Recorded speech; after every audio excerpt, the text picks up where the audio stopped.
নমস্কার। আমি সনাতন গনাই, মুর্শিদাবাদ নিবাসী। আমার ছেলের বয়স 21 বছর। কিছুদিন আগে আমার ছেলের কিডনিতে স্টোন ধরা পড়েছিল। তা আমি আয়ুর্বেদিক চিকিৎসা করিয়েছিলাম ব্রহ্মা আয়ুর্বেদের ডক্টর শঙ্খ শুভ্র ঘোষ মহাশয়ের কাছে।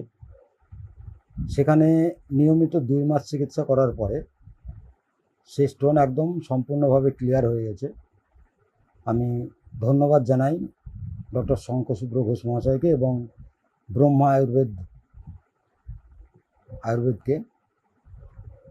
সবাই একটু এই বিষয়ে নজর রাখবেন যে আমাদের দেশীয় চিকিৎসা, আমাদের ভারতীয় চিকিৎসা, মূল চিকিৎসা যা আয়ুর্বেদ।